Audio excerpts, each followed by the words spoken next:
Please subscribe and like. The man who sold the Eiffel Tower. Twice. Count Victor Lustig was America's greatest conman. But what was his true identity? The air was as crisp as a $100 bill, on April 27, 1936. A southwesterly breeze filled the bright white sails of the pleasure boats sailing across San Francisco Bay. Through the cabin window of a ferryboat, a man studied the horizon. His tired eyes were hooded, his dark hair swept backward, his hands and feet locked in iron chains. Behind a curtain of gray mist, he caught his first dreadful glimpse of Alcatraz Island. Count Victor Lustig, 46 years old at the time, was America's most dangerous conman. In a lengthy criminal career, his sleight-of-hand tricks and get-rich-quick schemes had rocked jazz-era America and the rest of the world. In Paris, he had sold the Eiffel Tower in an audacious confidence game, not once, but twice. Finally, in 1935, Lustig was captured after masterminding a counterfeit banknote operation so vast that it threatened to shake confidence in the American economy. A judge in New York sentenced him to 20 years on Alcatraz. Lustig was unlike any other inmate to arrive on the rock. He dressed like a matinee idol, possessed a hypnotic charm, spoke 5 languages fluently, and evaded the law like a figure from fiction. The Milwaukee Journal described him as a storybook character. One Secret Service agent wrote that Lustig was as elusive as a puff of cigarette smoke and as charming as a young girl's dream, while the New York Times editorialized, "He was not the hand-kissing type of bogus count, too keen for that." Instead of theatrical, he was always the reserved, dignified nobleman. The fake title was just the tip of Lustig's deceptions. He used 47 aliases and carried dozens of fake passports. He created a web of lies so thick that even today his true identity remains shrouded in mystery. On his Alcatraz paperwork, prison officials called him Robert V. Miller, which was just another of his pseudonyms. The con man had always claimed to hail from a long line of aristocrats who owned European castles, yet newly discovered documents reveal more humble beginnings. In prison interviews, he told investigators that he was born in the Austria-Hungarian town of Hostine on January 4, 1890. The village is arranged around a Baroque clock tower in the shadow of the Kirkenos Mountains. It is now a part of the Czech Republic. During his crime spree, Lustig had boasted that his father, Ludwig, was the burgomaster, or mayor, of the town. But in recently uncovered prison papers, he describes his father and mother as the poorest peasant people, who raised him in a grim house made from stone. Lustig claimed he stole to survive, but only from the greedy and dishonest. More textured accounts of Lustig's childhood can be found in various true crime magazines of the time, informed by his criminal associates and investigators. In the early 1900s, as a teenager, Lustig scampered up the criminal ladder, progressing from panhandler to pickpocket, to a burglar, to street hustler. According to True Detective Mysteries magazine, he perfected every card trick known: palming, slipping cards from the deck, dealing from the bottom, and by the time he reached adulthood, Lustig could make a deck of cards, do everything but talk. First-class passengers aboard transatlantic ships became his first victims. The newly rich were easy pickings. When Lustig arrived in the United States at the end of World War I, the Roaring Twenties were in full swing and money was changing hands at a fevered pace. Lustig quickly became known to detectives in 40 American cities as the Scarred, thanks to a livid, 2.5-inch gash along his left cheekbone, a souvenir from a love rival in Paris. Yet Lustig was considered a smoothie, who had never held a GU and enjoyed mounting butterflies. Records show that he was just 5 foot 7 inches tall and weighed 140 pounds. His most successful scam was the Romanian money box. It was a small box fashioned from cedar wood, with complicated rollers and brass dials. Lustig claimed the contraption could copy banknotes using radium. The big show he gave to victims was sometimes aided by a sidekick named Dapper Dan Collins, described by the New York Times as a former circus lion tamer and death-defying bicycle rider. Lustig's repertoire also included fake horse race schemes, feigned seizures during business meetings, and bogus real estate investments. These capers made him a public enemy and a millionaire. America in the 1920s was infested with such confidence rackets, operated by smooth-talking immigrants like Charles Ponzi, namesake of the Ponzi scheme.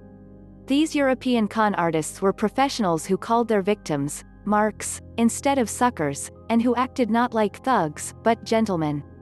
According to the crime magazine True Detective, Lustig was a man who society took by one hand, the underworld by the other, a flesh and blood Jekyll Hyde.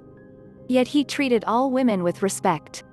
On November 3, 1919, he married a pretty Kansan named Roberta Norrit. A memoir by Lustig's late daughter recalls how Lustig raised a secret family on whom he lavished his ill-gotten gains. The rest he spent on gambling, and on his lover, Billy May Skybell, the buxom owner of $1 million prostitution racket. Then, in 1925, he embarked upon what swindling experts call the big store. Lustig arrived in Paris in May of that year, according to the memoir of U.S. Secret Service agent James Johnson. There, Lustig commissioned stationery carrying the official French government seal. Next, he presented himself at the front desk of the Hôtel de Crillon, a stone palace on the Place de la Concorde. From there, pretending to be a French government official, Lustig wrote to the top people in the French scrap metal industry, inviting them to the hotel for a meeting. Because of engineering faults, costly repairs, and political problems I cannot discuss, the tearing down of the Eiffel Tower has become mandatory, he reportedly told them in a quiet hotel room. The tower would be sold to the highest bidder, he announced. His audience was captivated, and their bids flowed in. It was a scam Lustig pulled off more than once, sources said. Amazingly, the con man liked to boast of his criminal achievements and even penned a list of rules for would-be swindlers. They're still circulated today. 1. Be a patient listener, it is this, not fast talking, that gets a con man his coups. 2. Never look bored. 3. Wait for the other person to reveal any political opinions, then agree with them. 4. Let the other person reveal religious views, then have the same ones. 5. Hint at sex talk, but don't follow it up unless the other fellow shows a strong interest. 6. Never discuss illness, unless some special concern is shown. 7. Never pry into a person's circumstances, they'll tell you all eventually. 8. Never boast. Just let your importance be quietly obvious. 9. Never be untidy. Like many career criminals, it was greed that led to Lustig's demise. On December 11, 1928, businessman Thomas Kearns invited Lustig to his Massachusetts home to discuss an investment. Lustig crept upstairs and stole $16,000 from a drawer. Such a barefaced theft was out of character for the conman, and Kearns screamed to the police. Next, Lustig dared to trick a Texas sheriff with his money box, and later gave him counterfeit cash, which attracted the attention of the Secret Service. Victor Lustig was a top man in the modern world of crime, wrote another agent called Frank Seckler. He was the only one I ever heard of who swindled the law. Yet it was Secret Service agent Peter A. Rubano who vowed to put Lustig behind bars. Rubano was a heavy-set Italian-American with a double chin, sad eyes, and endless ambition. Born and raised in the Bronx, Rubano had made his name by trapping the notorious gangster Ignazio, the Wolf, Lupo. Rubano delighted in seeing his name in the newspapers, and he would dedicate many years to catching Lustig. When the Austrian entered the counterfeit banknote business in 1930, Lustig fell under Rubano's crosshairs. Teaming up with gangland forger William Watts, Lustig created banknotes so flawless they fooled even bank tellers. Lustig-Watts notes were the supernotes of the era, says Joseph Bowling, chief judge of the American Numismatic Association, a specialist in authenticating notes. Lustig daringly chose to copy $100 bills, those scrutinized most by bank tellers, and became, like some other government, issuing money in rivalry with the United States Treasury, a judge later commented. It was feared that a run of fake bills this large could wobble international confidence in the dollar. Catching the count became a cat-and-mouse game for Rubano and the Secret Service. Lustig traveled with a trunk of disguises and could transform easily into a rabbi, a priest, a bellhop, or a porter. Dressed like a baggage man, he could escape any hotel in a pinch, and even take his luggage with him. But the net was closing in. Lustig finally felt a tug on the velvet collar of his Chesterfield coat on a New York street corner on May 10, 1935. A voice ordered, "Hands in the air." Lustig studied the circle of men surrounding him and noticed Agent Rubano, who led him away in handcuffs. It was a victory for the Secret Service. But not for long. On the Sunday before Labor Day, September 1, 1935, Lustig escaped from the inescapable Federal Detention Center in Manhattan. He fashioned a rope from bed sheets, cut through his bars, and swung from the window like an urban Tarzan.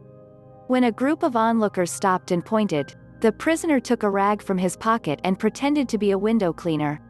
Landing on his feet, Lustig gave his audience a polite bow, and then sprinted away, like a deer. Police dashed to his cell. They discovered a handwritten note on his pillow, an extract from Victor Hugo's Les Miserables. Lustig evaded the law until the Saturday night of September 28, 1935. In Pittsburgh, the dashing crook ducked into a waiting car on the city's north side. Watching from a hiding position, FBI agent G.K. Firestone gave the signal to Pittsburgh's Secret Service agent Fred Gruber.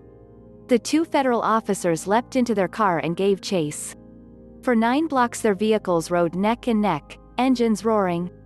When Lustig's driver refused to stop, the agents rammed their car into his, locking their wheels together. Sparks flew. The cars crashed to a halt. The agents pulled their service weapons and threw open the doors. According to the Pittsburgh Post-Gazette, Lustig told his captors, "Well, boys, here I am." Count Victor Lustig was hauled before the judge in New York in November 1935. His pale, lean face was a study and his tapering white hands rested on the bar before the bench, observed a reporter from the New York Herald Tribune. Just before sentencing, another journalist overheard a Secret Service agent tell Lustig. As soon as he stepped onto Alcatraz Island, prison guards searched Lustig's body for concealed watch springs and razor blades and hosed him down with freezing seawater. They marched him along the main corridor between the cells, known as Broadway, in his birthday suit. There was a chorus of howls, whistles, and the clanging of metal cups against bars. "He is somewhat superficially humiliated," Lustig's prison record said. Referring to him as Miller, he asserts that he was accused of everything in the category of crime, including the burning of Chicago.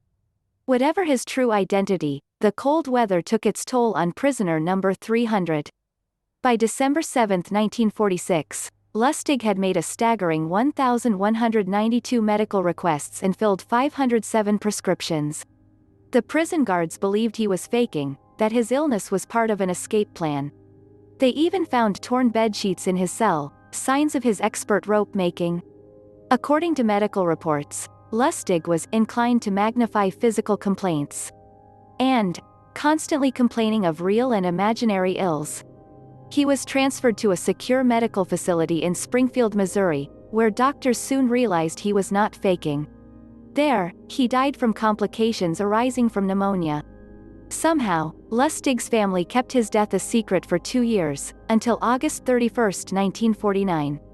But Lustig's Houdini-like departure from Earth was not even his greatest deception. In March of 2015, a historian named Tomas Andel, from Lustig's hometown of Hostine, began a tireless search for biographical information about the town's most famous citizen. He searched through records rescued from Nazi bonfires, pored over electoral rolls and historical documents. He must have attended school in Hostine, Andel reasoned in the Hostine Bulletin, yet he is not even mentioned in the list of pupils attending the local primary school. After much searching, Andel concluded, there is not a scrap of evidence that Lustig was ever born.